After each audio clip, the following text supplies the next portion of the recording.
I really think there's skills that can be learned because I certainly was wobbly in my boundaries with people. I certainly was not direct or clear in my communication because I didn't want to hurt other people's feelings. I lived for decades in my head, decades in my head.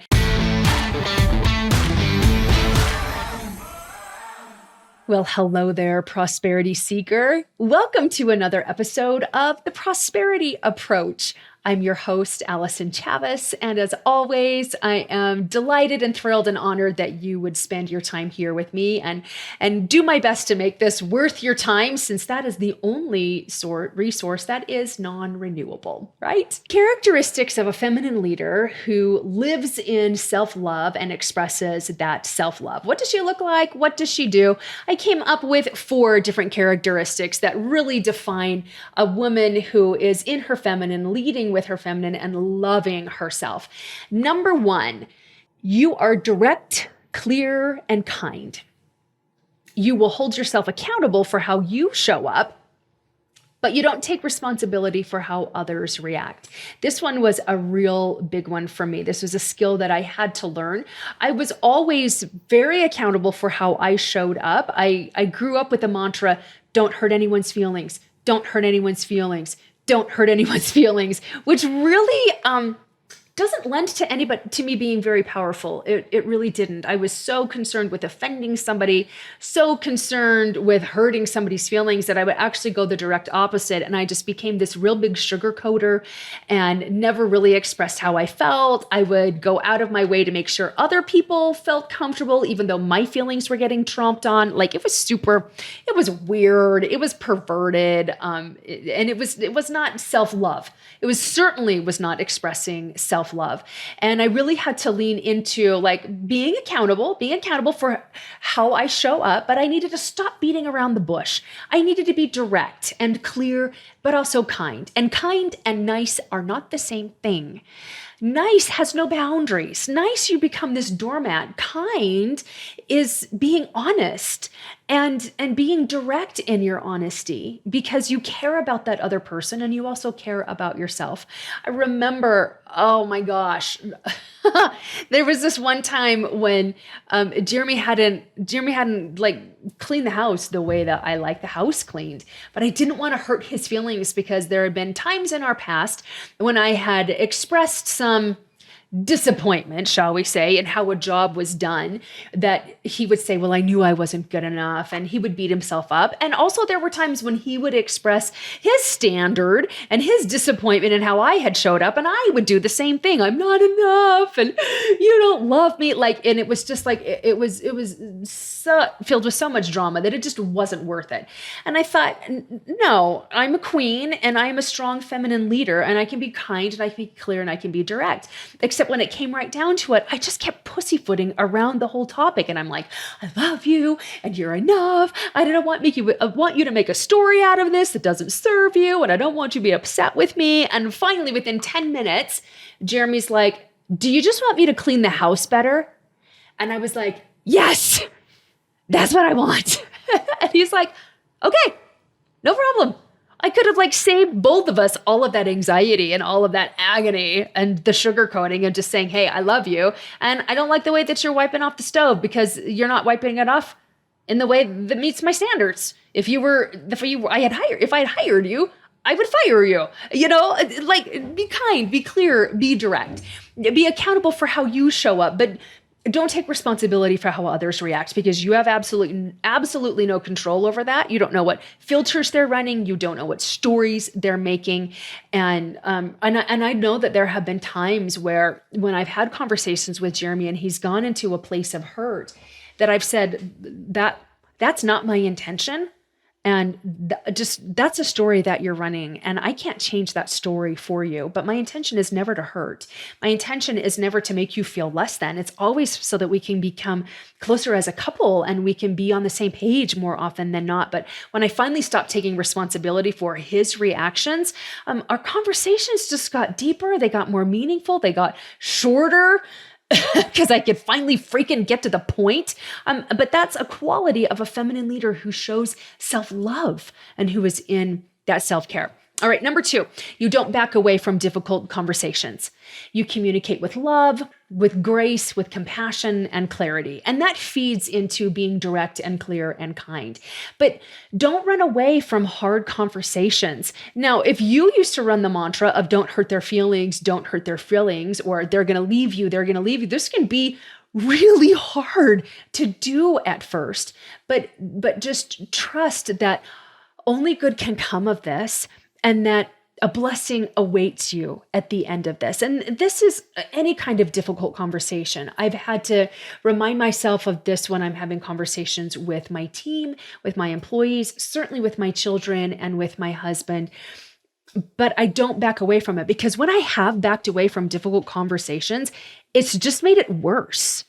It's made it worse in my own mind, because I start running a story about it, and then I start playing it out in my own mind, and I'm getting more bitter, and I'm getting more resentful, and they're getting more snarky, and I'm just creating all of this drama in my mind because I keep putting off that difficult conversation. And so again, you show up in love, in grace, and in compassion, but also get to the point and don't back down from those hard conversations. A lot of times I'll start the conversation with, this isn't working for me. So we got to find a way where this can work for you and work for me, because this is no longer working for me. And yeah, they're awkward, they're uncomfortable, they're difficult, but I have found that even the most awkward ones, and even the ones that certainly don't turn out the way I think that they will in my mind, end up in a blessing. They definitely end up in a blessing. All right, number 3, characteristics of a feminine leader who loves herself. You spend time in your body every day. And this is so you can regulate your nervous system. You spend time in your body. One of the easiest ways to know whether you're leading with your masculine or leading with your feminine is, are you in your head or are you connected to your body?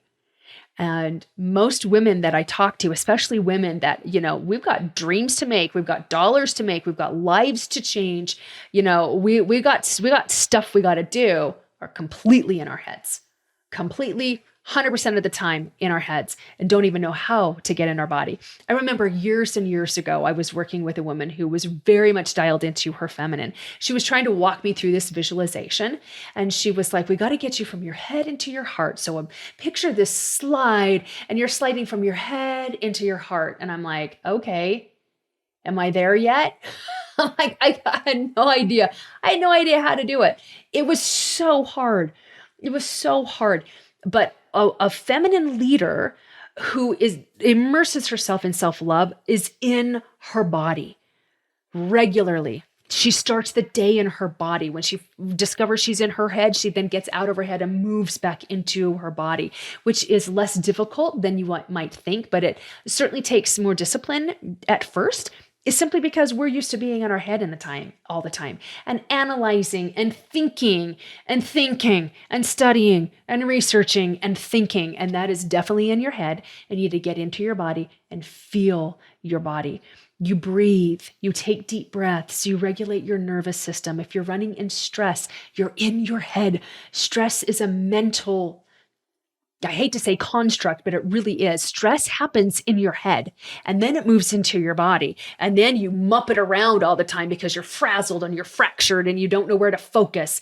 And then for long periods of time, you move into adrenal fatigue, and then adrenal burnout, and then blowout, and then a nervous breakdown. Like, terrible things happen in your body. You're sick all the time. You have no energy because you're in your head and you're in stress all the time. So you've got to get out of your head into your body so you can regulate your nervous system and get into peace and get into that space and get into that quiet, which is in your body.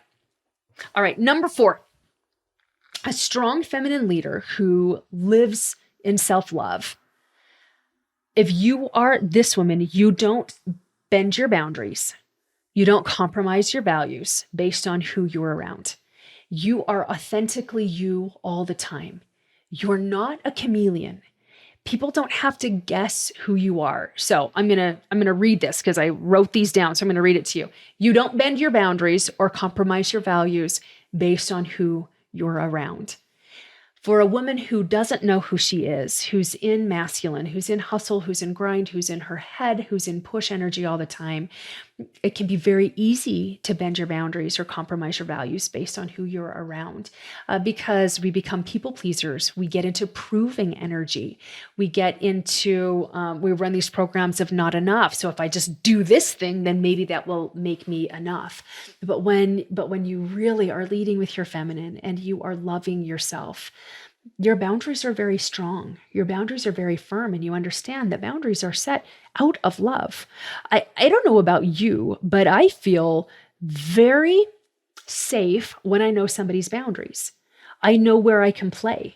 I know where not to play or where not to push. I know what somebody's values are. I like the idea of a very strong, sturdy fence, not a rubber band fence.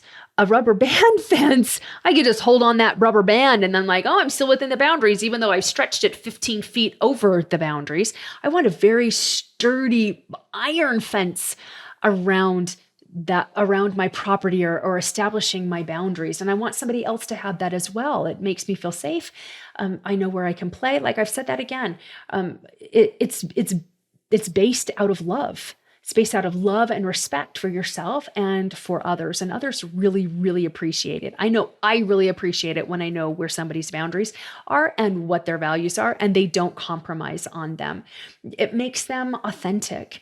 It makes them trustworthy. It makes them believable. And as a woman who loves herself, you'll exude that as well. And it will make you authentic and trustworthy and believable. And people will want to be around you. People will feel safe around you. They'll feel loved around you because they see that you're loving yourself and you're not bending on those things. Now, all of these things I really think they're skills that can be learned, because I certainly was wobbly in my boundaries with people. I certainly was not direct or clear in my communication because I didn't want to hurt other people's feelings.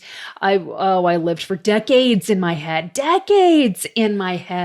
And although I've always been really good about holding myself accountable for how I show up, I absolutely would take responsibility for how others reacted to me.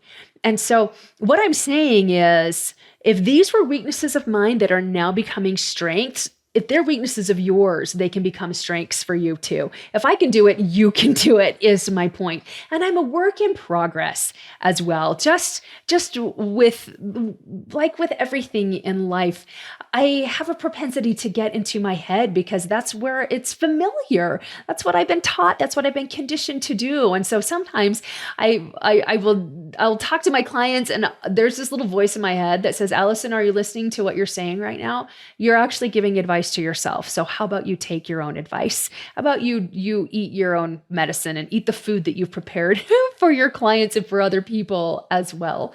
I'm human. I make mistakes just like every person on this planet.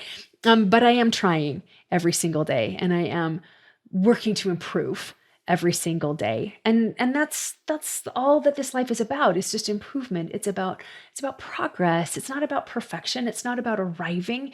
We don't do that here on this planet. That's in another dimension where we arrive and where we reach that perfection. And that's a long, long ways out. Right now, it's about the experience. Right now, it's about learning and loving and growing and loving yourself right where you are, right as you are.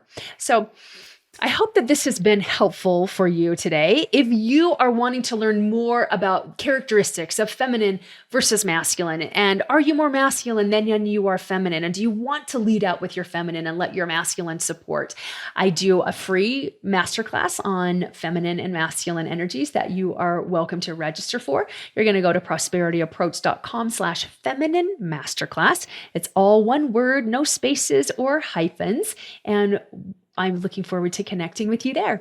And until then, remember, prosperity becomes you. Bye-bye.